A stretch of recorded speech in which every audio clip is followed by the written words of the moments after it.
This is the Lone Crater YouTube. We hope this video helps. In this video, I will explain how to use a Wi-Fi repeater. First, choose a central spot between your main router and the area needing better coverage. This ensures the repeater can effectively extend your network. Plug the device into a wall socket and allow about 30 seconds for it to fully boot up.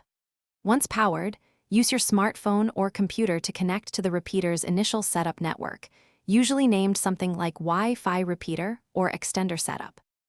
There are two primary ways to configure your repeater. For a quick setup, press the WPS button on your main router, then within 2 minutes, press the WPS button on your repeater. They will automatically connect.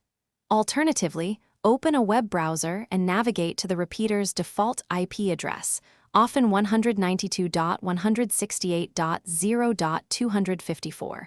From there, select your existing Wi-Fi network and input its password to establish the connection.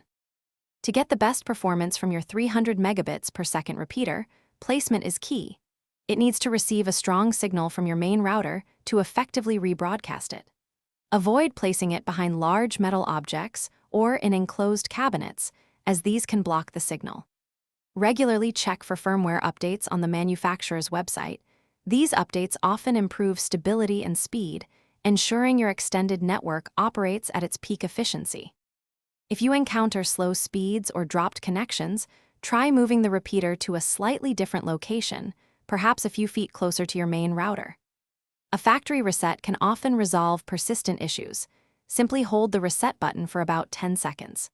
For clarity, consider giving your extended network a distinct name, like Home EXT, so you know which network you are connecting to for optimal coverage in different areas of your home.